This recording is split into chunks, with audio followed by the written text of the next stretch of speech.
Welcome to the Gaming Coffee Club, my friends, episode number 17. And we have a jam-packed episode as always for you. Make sure you sit back, relax, grab yourself an official Gaming Coffee Club mug, fill it up with your favourite brew, use the merch shelf down below on YouTube, or head to purepsx.com to grab yourself one and relax as we talk about the biggest news stories in the world of PlayStation and gaming this week, including renting your PlayStation Portal and PlayStation 5. Yeah, apparently that is a thing now. We will discuss it. A big PlayStation studio getting closed down. A bunch of games leaving PS Plus very soon. And potential PS Plus price increases on the way to combat this AI boom taking over the world and making, consumer electronics really expensive. All will be revealed in this week's show. So let's get into the first news story. So now you don't even need to buy your PlayStation 5, your PlayStation Portal, your PlayStation VR2 headset, and your PlayStation DualSense Edge controller because Sony would like you to rent them. Yes, this is mind-blowing, and this is on the official Sony website. This is where I am right now, and they have got this lease with flex option now. This is in the UK, and it sounds like they're going to be rolling this out to other parts of the world. And I just had to jump into this because I can't believe this is a real thing now. It's really a weird state of affairs we're in, and I wanted to deep dive a bit more and see how does this work and what is involved. So how it works is you select your device and your lease terms, choose monthly rolling for ultimate flexibility. For lower monthly payments, select 12, 24 or 36 months. So just using this example here, $9.95 a month for 36 months. So that's just say a tenner a month, £10 a month. That's like £360 a month. That is like the price of your PS5 digital, slim. You're basically paying it up and then you don't have anything at the end to show for it because you need to return this, or I guess you just continue paying. So sign up in 5 minutes. Your new device will be on its way with free next day delivery. Railo only does a soft credit check and applying has no impact on your credit file. They do obviously do a credit check to see that you can actually pay for this.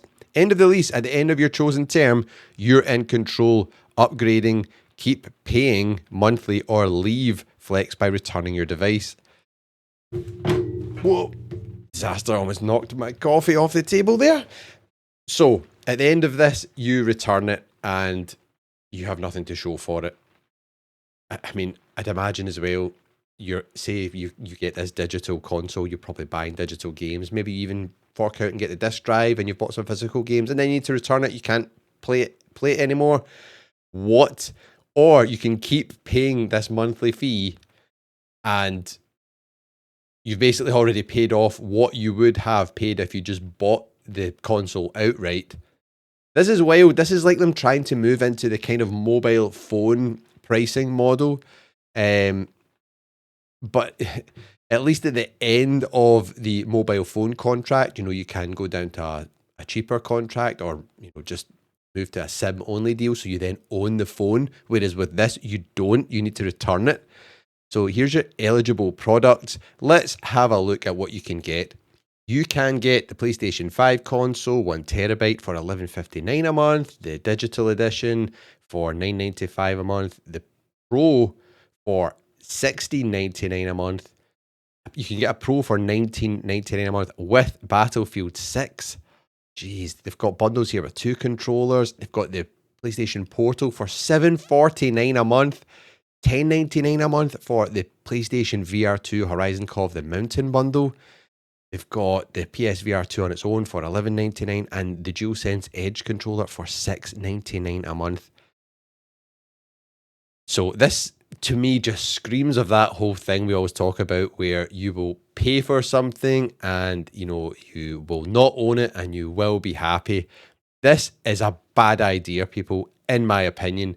Now, I know people will say, oh, it means I can get a PlayStation, 5 Pro right now for $16.99 a month and not spend £700 or whatever. People, at the end of this, no matter what you do, you will not own your PS5 Pro. You need to return it. This is a bad idea. Seriously. If you cannot afford a PS5, PS5 Pro, PlayStation Portal, you shouldn't be buying one. Like, seriously, I'm not some financial guru or anything, but don't do that. Like, you clearly need money for more important things. Spend it on the more important things. These things are nice to have. They're not like life essentials. And then if you do really want one, but you can't afford it right now, save up for it. Then when you buy it, you will be like over the moon. It will be yours. You will own it. Do not fall into this trap where you're then basically giving yourself debt for something that you can't afford. And then you basically will end up paying off over the lifetime of this deal. You will basically be paying the price of a console and then you'll have to give it back. At the end of these things, you just give it back, it seems. Let's see frequently asked questions. Let's explore. Let's see what it says. Do I own my device when I lease through Railo? No, this is a lease agreement with our partner Railo.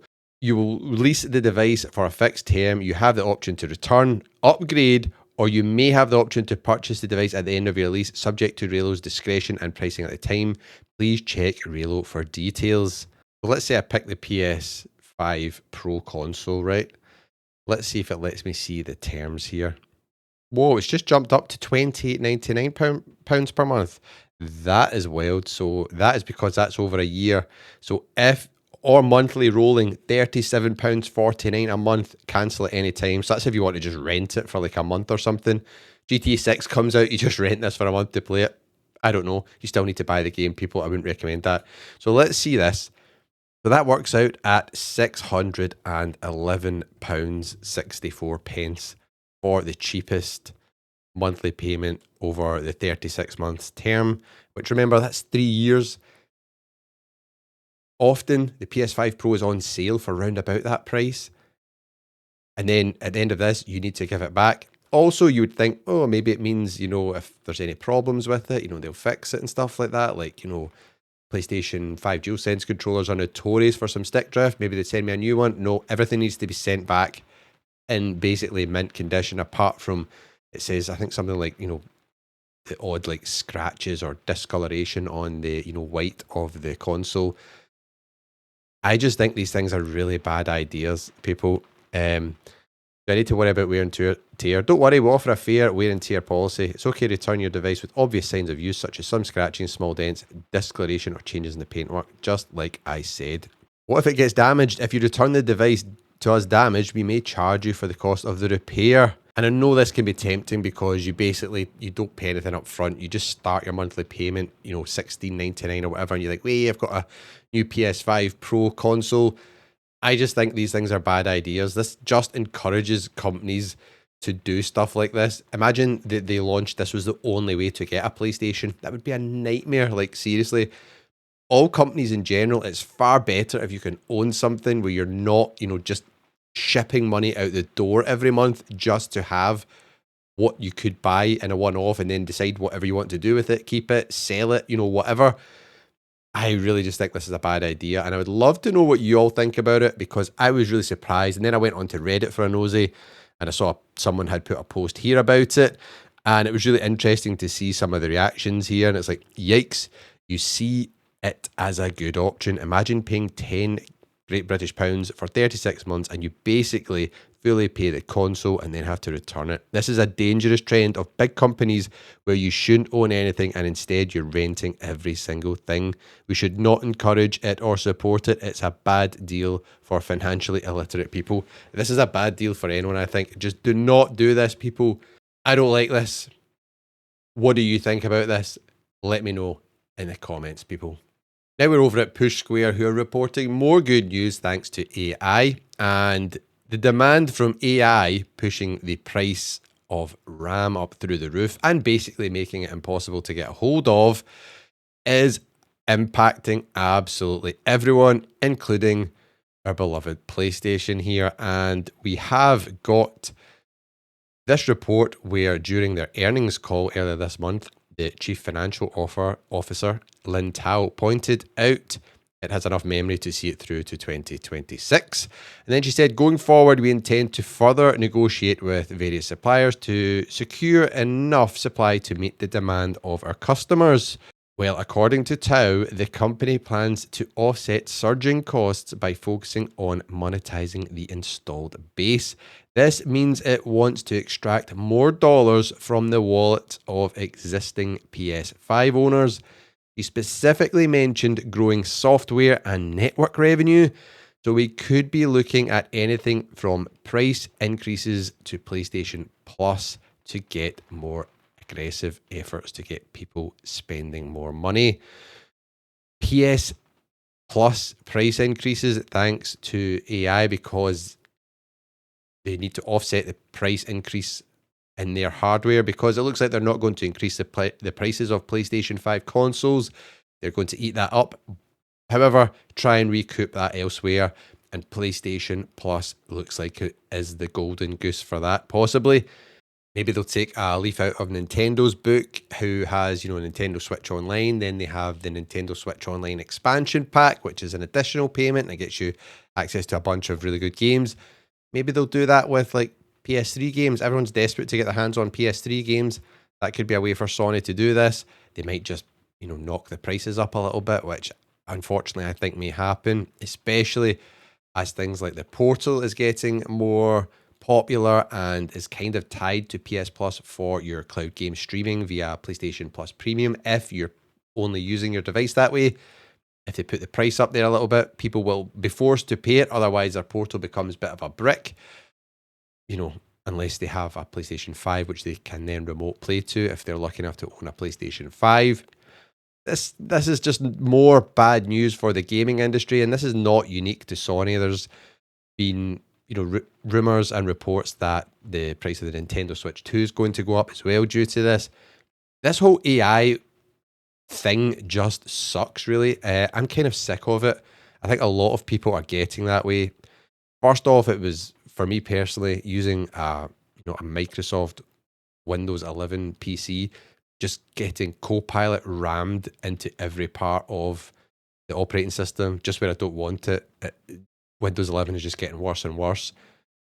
I've uninstalled Copilot. I just cannot be bothered with any of that kind of garbage. It's like, what is going on? Seriously, people? Like, where are the benefits of this so far? Like, why is AI not, like, curing diseases and stuff like that, instead of like taking people's jobs and making our electronics way more expensive? It kind of sucks. I am kind of down for that bubble to burst, or at least deflate a little bit, so that prices of all these consumer electronics, which are going to be impacted and are being impacted right now, can settle down a little bit. Because as well, companies are greedy. Once that price just keeps going up, they will just keep that as a new kind of baseline. It's kind of like what happened with like some of the PC graphics cards over the lockdown, when pandemic was happening. The prices of some of those Nvidia GPUs, they just kind of kept them. That is a new norm, and they've just kept going up ever since. So yeah, we need a bit of a reset here. This is getting ridiculous, because it's getting to the point they're just like, it feels like pricing people out of the market. So then they need to do things like we spoke about in our last story, and rent things, because people just want what they want. It needs to get to the point where people say enough is enough, and they just don't actually use or buy or rent these things at all, so that companies get the message, because that's the only thing they understand, is if you hit them in their wallet. Otherwise, they just press on. And unfortunately, this has been not so much saying that about Sony and Nintendo, for example, in this scenario, because this has kind of been imposed on them. This is more due to all of these big tech companies, which are hoovering everything up for all their AI data centers. So the sooner that just sorts itself out, shall we say, the better. But it's got me thinking, PS Plus Premium is already pretty expensive. We did a video recently on the channel about how to save some money on that, so make sure you check that out on Pure PSX if that interests you, because I'm always trying to find ways to save a bit of money on these subscription services like your PS Plus, which I use, and Nintendo Switch Online, which I use. I've got Game Pass stacked. I think it runs out next year, but once that runs out, I'm just going to let it expire. I think I just don't use it enough now. Just don't see the value in it, and they've doubled the price of that, which I think is ridiculous. So for you, if the price of PS Plus Premium goes up, what are you thinking? Are you going to stick around? Are you dropping down a tier, or are you bouncing completely and just getting out of the subscription game? Well, let me know what you think. I've already done this with music services. I'm sick of paying subscriptions for music services. I went old school, analog. I bought a CD player. Well, my wife bought me a CD player, and it's amazing. I love it. See, even just the experience of at the shop, browsing the CDs, what I like, checking out the artwork, looking at the tracks, and then the experience of listening to a track and a CD album end to end, the way the artist intended. It's awesome. You really can't knock it. There's something special about it. It's very different from just getting stuff blasted in your ears from, Spotify's algorithm or whatever it is you listen to. So, it is what it is. PS Plus Premium may be going up a little bit in price. What does that mean for you? And the good news in the gaming world just continues to roll on thanks to AI. And now we've got Video Games Chronicle reporting that Sony is considering holding back PlayStation 6 until 2028 or 2029. Now, I did say that with a little bit of a, joke, the good news continues. However, I don't think this is the worst thing. Like, PS5 and especially PS5 Pro, like, they're fine. Is genuinely the masses out there? So all of you, are you all out there sitting thinking, geez, the PS5, PS5 Pro, and even the Xbox Series X, they're just not powerful enough. We need a more powerful console right away. It's really, really struggling. I don't really hear anyone saying that. I don't hear any of my friends, people I actually talk to, saying that. I don't think that. I think this might be a good thing. We need, developers to, I think, make some more awesome AA games and things like that, and instead of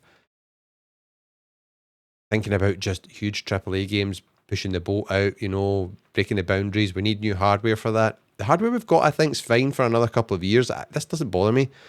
However, this article comes from Bloomberg, and it's an article about the ongoing surge in memory prices, which they are dubbing RAMageddon, which I quite like, and just instantly reminds me of Carmageddon, Carpocalypse 2. Carmageddon, Carpocalypse Now, or Carpocalypse 2? I can't remember. I loved that game when I was a kid. It was amazing.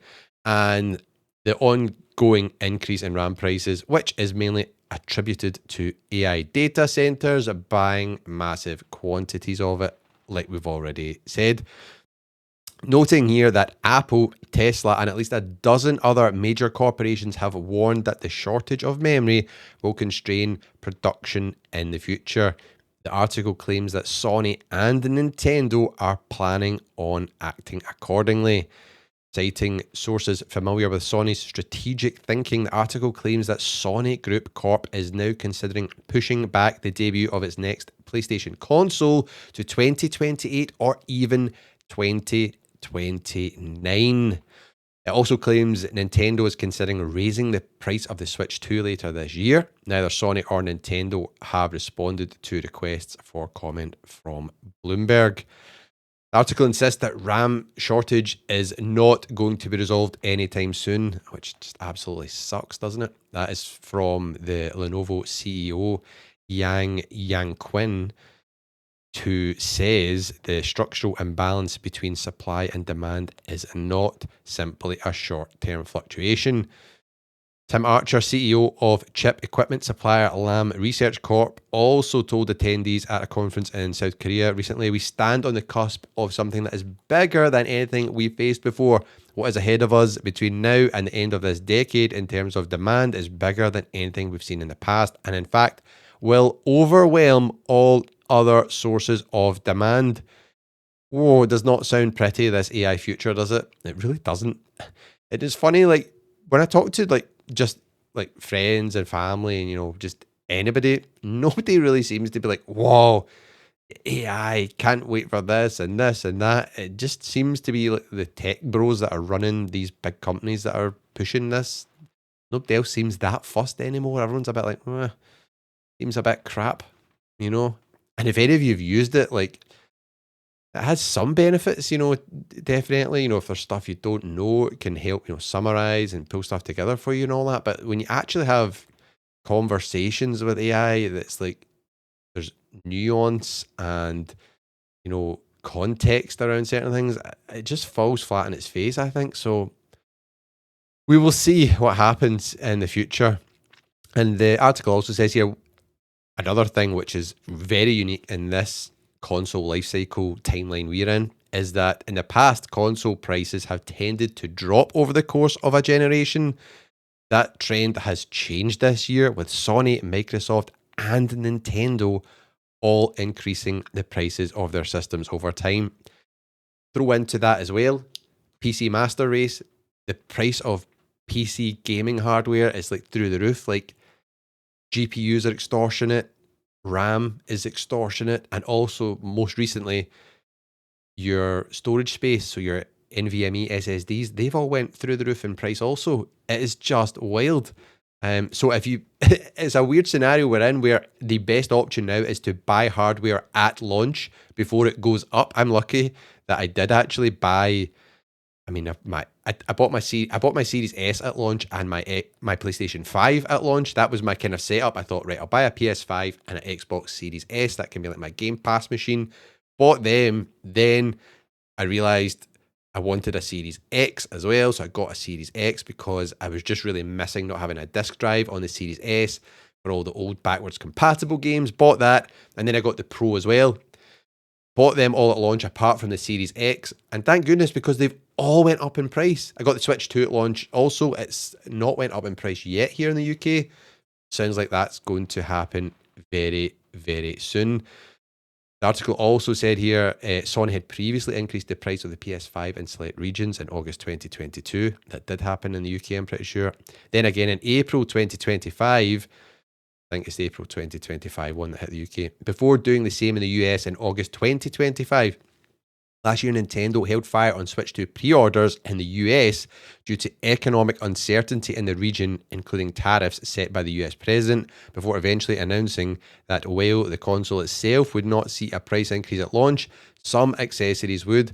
So that's Nintendo. We're kind of doing what we spoke about in our earlier story, where PlayStation are going to offset the price increases to their hardware. They're going to swallow that price increase, but they're going to offset it by potentially increasing the price of PS Plus. Nintendo did something similar. They swallowed that price increase on the hardware and then offset it by increasing the prices of the accessories. So it looks like we're living in the world where things are not going to get cheaper as the console generations go on in this current climate with this AI-dominated economy we are living in. Also, it means that console generations, particular in this story, the PS5, may be longer and the PS5 Pro because the PlayStation 6 will be held back to 2028 or 2029. So I don't think this is a bad thing because these consoles, well, the Series X and the PlayStation 5 launched in 2020. We're just over the kind of halfway mark, really. We're at 2026 now. Holding off to 2028, 2029, I don't think that's a big problem. I think that gives devs more time to just squeeze everything they can get out of these games. Hopefully we get better optimized games, more unique experiences, better AA games that really push the boat out, and try new things, because the AAA world is very much play it safe because the budgets are so massive. The games need to be a success, otherwise it can take down like whole studios. So does that really impact or bother you? Are you cool with having PlayStation 5 around for a couple more years, or are you desperate to move on to next gen already? I'd love to know all your thoughts in the comments. The only thing that this does make me a little bit about, I do always love getting new gadgets and new gear. And in particular here, it's the rumour about the PlayStation 6 handheld. Does that mean that's delayed to 2028, 2029 also? Is it maybe just the home console? I feel like the handheld could be a bridging device where it launches in the PS5 generation and then is capable enough to play, PS6 games running at lower resolution and lower frame rate and whatever else to work on the handheld device. So I could maybe see that happening. Maybe that still does come along in 2027 as we had heard the original plan was. That keeps the excitement and interest up. It's a new product for Sony to sell. And then the PS6 comes further down the line. But it all depends on this AI boom and how expensive things get or don't get. 2028, 2029 for a PS6. Does that sound good to you? Yea or nay? We're over at the Gamer now for some news which kind of came out of the blue and I really wasn't expecting, and that is that PlayStation has shut down Bluepoint Games studio. Now, if you're not sure who they are, you probably have played some of the games they've worked on, and they were kind of like the remake and remastering specialists for PlayStation. They remastered like Uncharted, Gravity Rush, Shadow of the Colossus, it says here, Demon's Souls, and it was purchased by Sony in September 2021. But after 4.5 years, it has now been closed. Like, why? So, in a statement from PlayStation CEO, Herman Hulst, he revealed he blamed the closure on player behavior and economic headwinds, something which has been branded incredibly tone deaf by fans.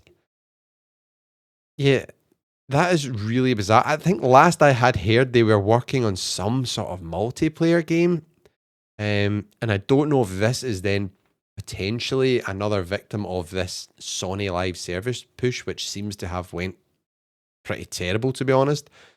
So in a message widely shared on social media, PlayStation CEO Hulst begins by praising the successful 2025 the company had, citing Ghost of Yotai, Death Stranding 2, Helldivers 2, and MLB The Show as big wins.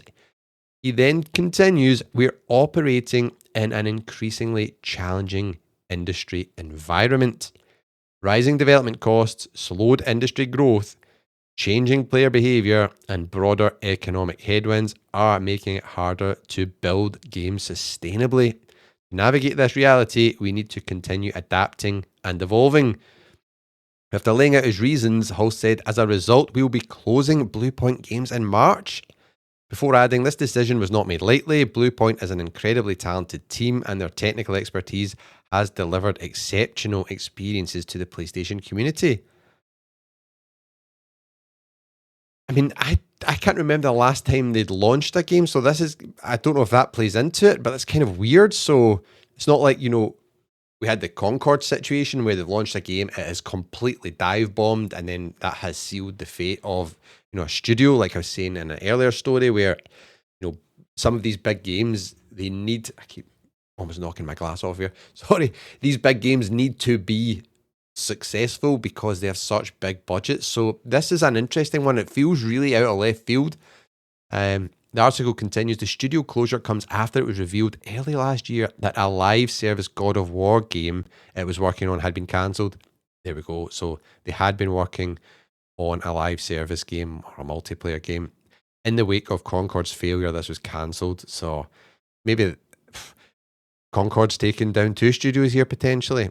At that point, questions were raised around how PlayStation was utilising Bluepoint, given that its expertise lies in remakes and remasters. I know a lot of people are fed up with remakes and remasters, but there's so many good ones out there that would be rife for the the remake or the remaster treatment, especially when we're in this world where you want games that are kind of safe-ish bets, but are not going to cost an absolute fortune. So I really think this is bizarre. And plus the stuff they had worked on previously, like they had done exceptional jobs at it. So it's weird. I'm not sure about this one.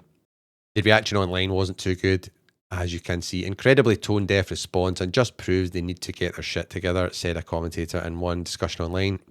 Sony bought the world's best port and remake house, set it on a live service title, and then closed it, said a second. Not good news. You just hate to hear anyone, losing their jobs. It seems to be happening so much in the gaming industry right now. I'm a bit skeptical about some of these things. I think a lot of it is to do with like corporate greed and shareholder return, unfortunately, in a lot of scenarios. And then you also get this AI factor we've got, which we never had before. So companies want to, automate things using AI, and that costs people their jobs. I also feel the AI thing, let's call it, is being used as an excuse by certain companies and CEOs. I know it wasn't mentioned here at all, but I'm just talking in general. You hear about all these things in the gaming industry, whether, AI has anything to do with it or not. They want to get rid of these jobs and these studios and things so they can just make more profit on their balance sheet for their shareholders. This is bizarre. I'm not sure why this happened, but it leads us on nicely to our next story where we take a little bit of a further look at how Sony's acquisition, you say, roadmap or history has gone, because they bought up a bunch of studios and it's not all went to plan, I think we could say. Kotaku has been looking at Sony's PS5 era studio acquisition spree and they call it a disaster. And the bit that is really interesting is if you just go down, they've got a little bit of a breakdown here, which is very interesting reading. And here's every game studio Sony has bought since 2019 and what has recently happened to it. So let's go through these. And then at the end, I would love you all to leave a comment and let me know if you think Sony has handled their acquisition of these development houses, these game studios, if they've handled it well, or if they should have done something better. And first off is, I think, probably the brightest star out of all of them, and that's Insomniac Games. Acquired in 2019, they were hit with layoffs in February 2024, and the new game shipping this year is Wolverine, which is surely going to be a big success. They've also done, Spider-Man games, which have been huge, and I mean, Ratchet and Clank for PS5 Rift Apart was just incredible. Next, I would say this studio's pretty hot as well just now, Housemarque. So they were purchased in 2021 and their new game Saros is shipping later this year on PS5. Then we had Nixie Software, which was acquired in 2021 and has been a very active support studio for Sony, working on Horizon, Helldivers 2 and more. So there you go, sounds good. That's a couple of big games there. Then we had Firesprite, which was acquired in 2021. They were hit with layoffs in February 2024, and its last shipped game was Horizon Call of the Mountain for PSVR 2 in 2023. Surely they are working on something else for PSVR 2 right now, because the PSVR 2 game pipeline has been pretty dry from a first party point of view. Then we've got Fabric Games, acquired in 2021, and they are part of Firesprite, and it hasn't shipped a game since 2017. Well, that's a long time. That's nearly 10 years ago. What's going on there? Then Bluepoint Games, which we just spoke about, was acquired in 2021 and closed in February 2026. Its last shipped game was Demon Souls in 2020. And that got great reviews, was very well received. And then in the past six years, sounds like they were working on a God of War live service type game. And then that got binned because Concord just imploded and was a disaster. And it looks like it took down Bluepoint Studios with them potentially, if they were, really involved in that. And then it gets cancelled. Who knows? Maybe that made the decision clear for Sony that, right, Bluepoint Games is now no more, which it's just wild that these guys are experts at, remakes and remasters, and then you put them on a live service game. I don't know. Anyways, Valkyrie Entertainment was acquired in 2021 and they haven't shipped a game since 2015. So that's over 10 years now since we've had a game from Valkyrie Entertainment. I'm not going to lie, I have not even heard of them. I didn't even realize they were in the PlayStation, stable of studios. And it said here they helped on Concord in 2024. So we know how Concord panned out. Next, Haven Studios, acquired in 2022, hasn't shipped a game yet. Founded in 2021, and they are working on delayed live service shooter Fair Games, which we've basically seen nothing about apart from CGI trailer. And this was Jade Raymond's studio, which she set up, I'm pretty sure, and then left. So we don't know how things are, there behind closed doors. And then we've got Bungie, which we know has had a bunch of problems. They were acquired in 2022, faced layoffs in 2024. After delay, The new game is coming out this year, which is Marathon, which is launching basically next month. So that's coming soon. So progress has been made there. Hopefully that's successful. I'm not really excited by it, I must admit. But that doesn't take away from I hope it's successful and a lot of you out there will be excited about the game. I'm just in my phase of single player games right now. So anything multiplayer, I'm just like, nah, I don't really have the time for it. Single player is my jam right now. And then we've got Neon Koei, acquired in 2022, founded in 2020, never shipped a planned live service mobile project. So they were working on a live service mobile game. It didn't ship and they closed it in 2024. Now, I've never worked in this industry directly. I have worked in, big corporate world before, but not in video games. But one thing that does really surprise me is how can you buy a studio, it ships absolutely nothing, and then you close it down. Now, I'd get if it was maybe some private equity fund that buys it and it's just basically asset stripping, but this has been bought by Sony, and PlayStation, which is one of the biggest video game companies in the world. So you would think surely you would at least get something out the gate and then go, we didn't like that. We're going to, swallow you up by another studio or split your staff off into other projects or whatever. It just seems kind of bizarre. I don't know. And then Firewalk Studios, acquired in 2023, launched Concord in 2024. The game flopped after 2 weeks and the studio closed in 2024. Now, the thing that fascinates me about this one is PlayStation, the brand, and Sony.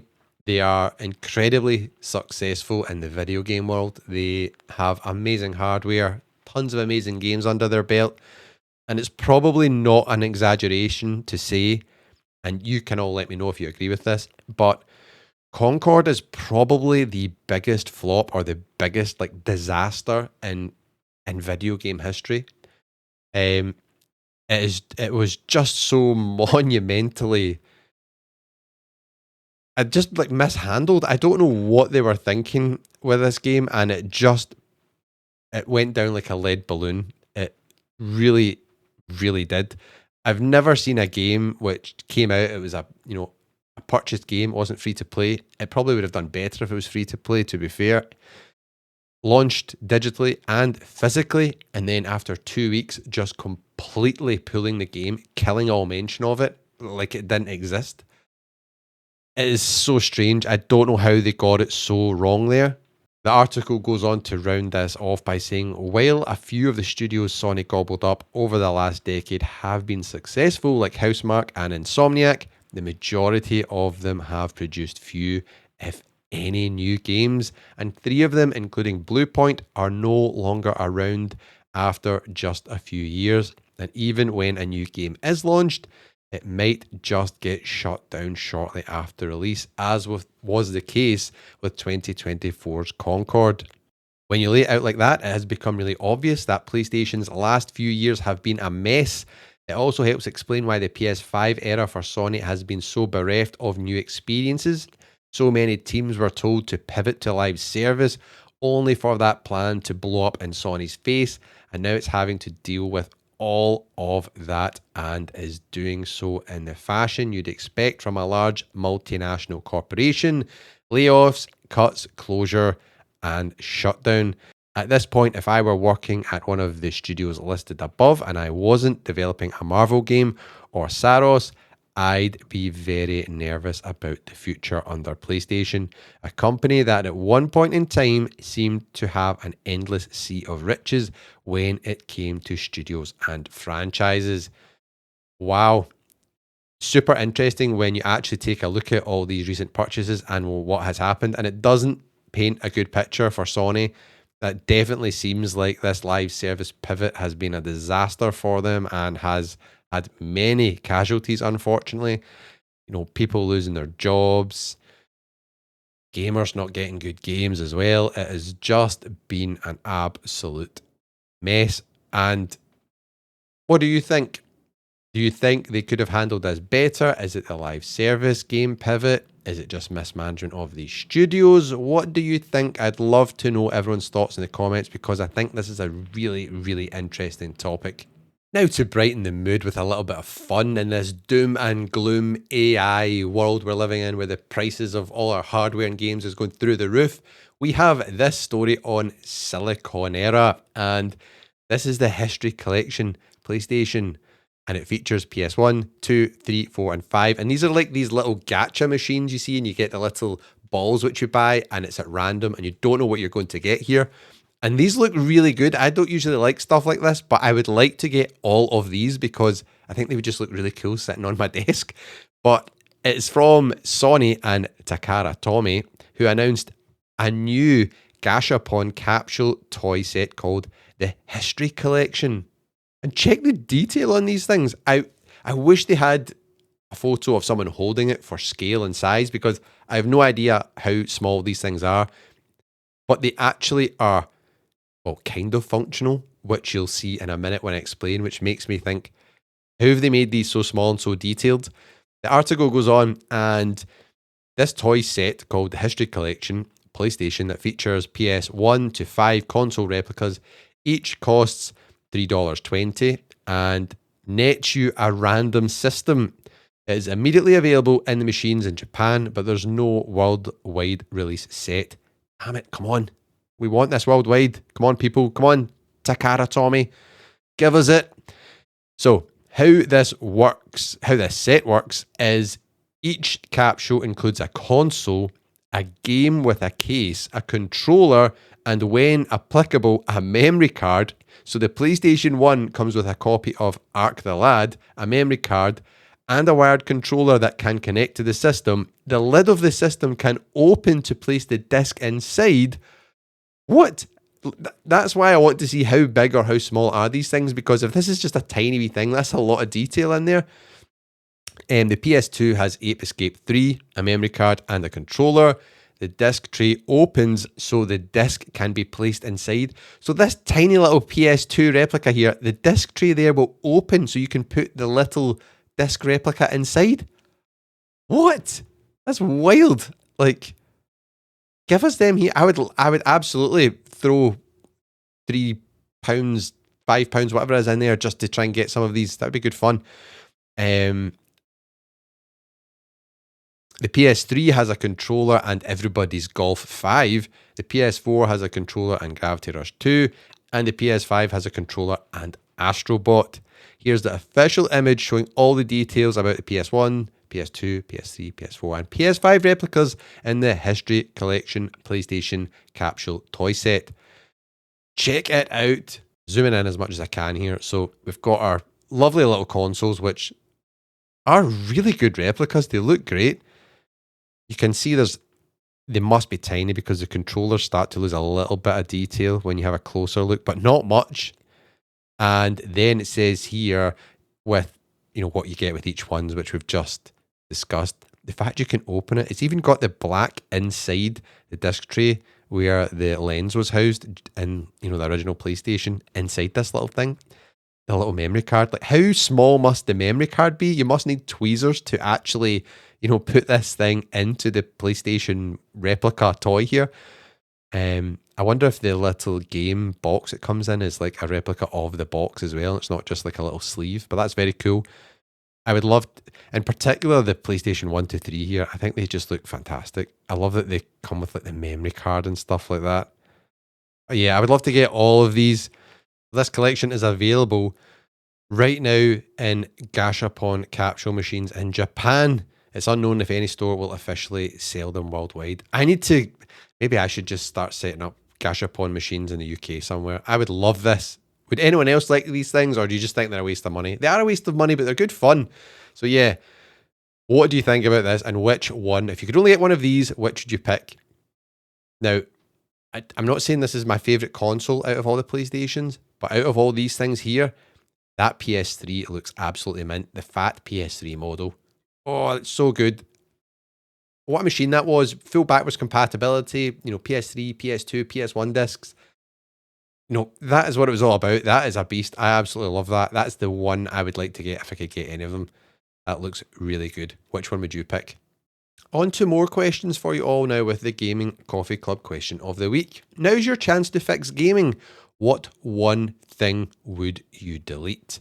Now, I thought this was just going to be microtransactions, but we got a bit of variety here, which is good. So, TBG Railo, I'd get rid of microtransactions and DLC many moons ago when I purchased a game. I got the full game on the cart/disc. Crazy idea that these days. Hell yeah, my friend. I even just hate when you put a disc in and then it's like you need to download like 100 gig update. It's like, what? Come on. Every game you buy now, you just know you'll be forking out for the extra cash in a few months for a few extra levels. Hell yeah, my friend. Cannot disagree with any of that. Do you all agree with TBG? I think absolutely. Post launch monetization. I agree.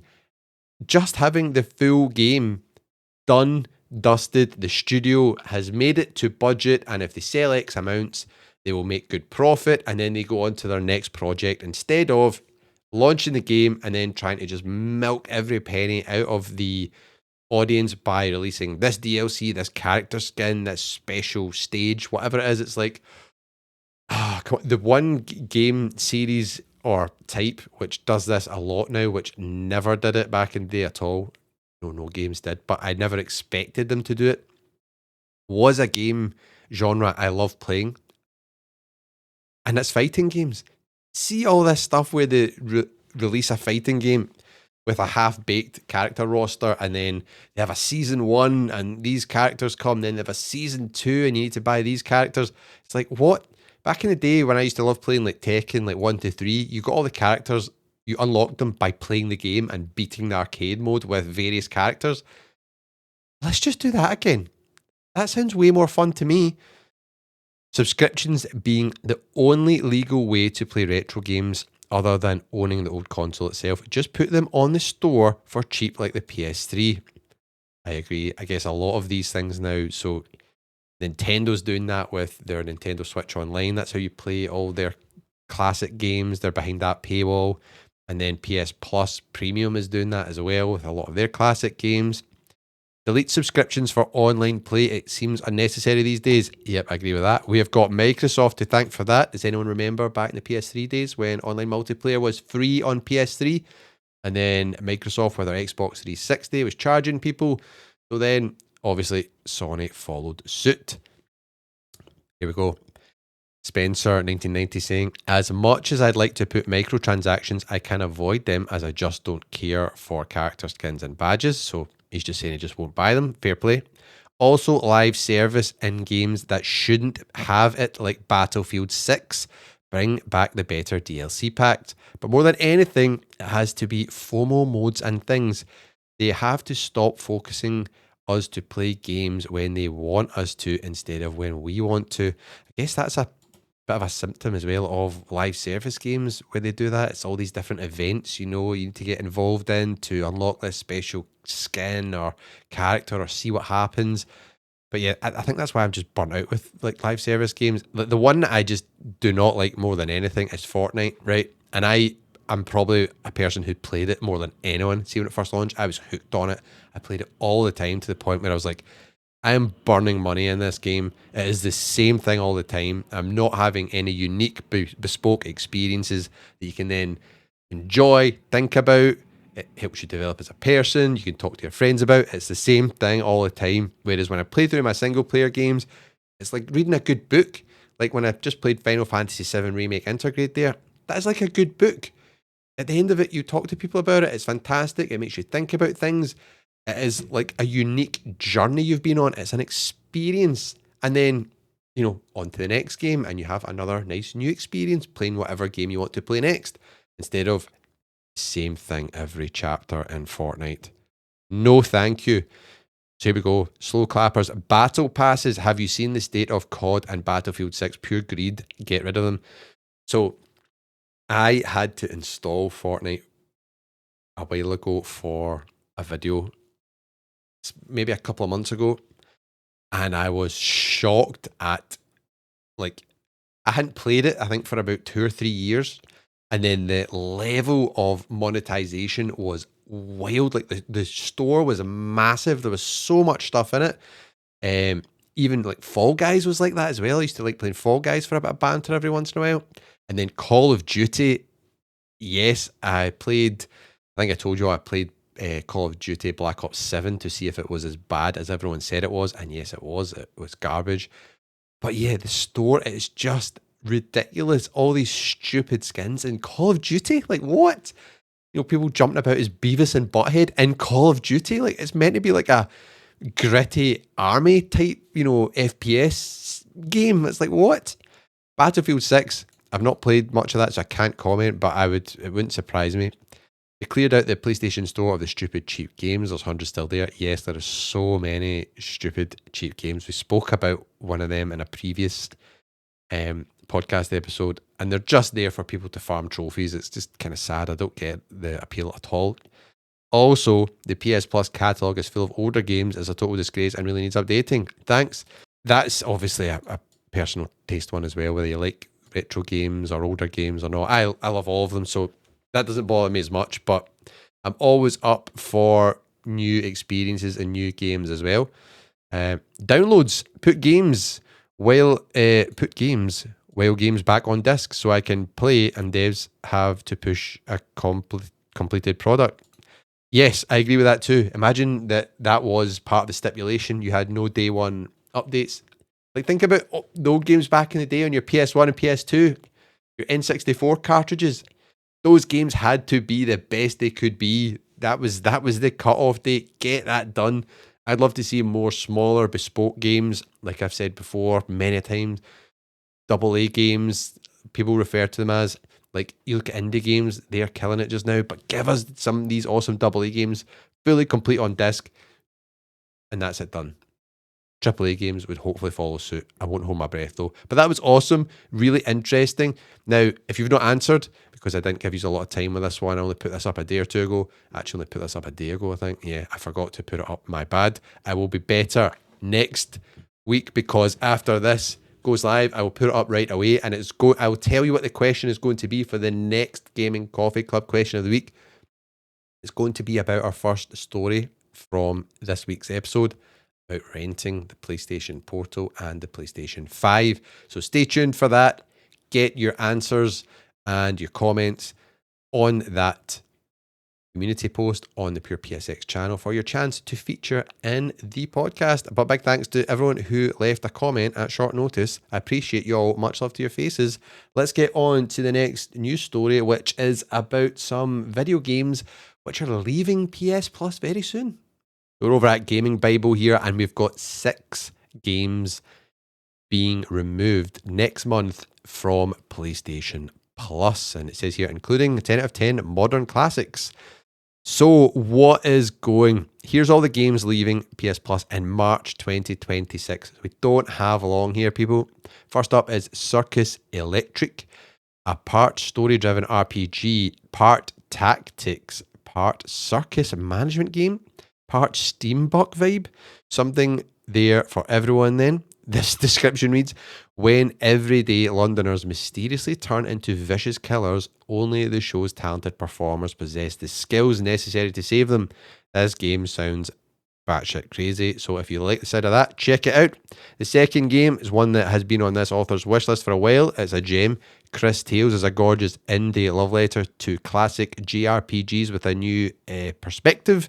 The Steam description reads, peer into the past, act in the present, and watch as your choices dynamically change the future, all on one screen as you play. The third one has fans over on Reddit mourning. Paradise Killer is a 2020 adventure game where you play as Lady Love Dies, an investigator who is brought out of exile and tasked with uncovering the culprit of a mass murder on Paradise Island. One user says, Paradise Killer, 10 out of 10 on vibes and soundtrack.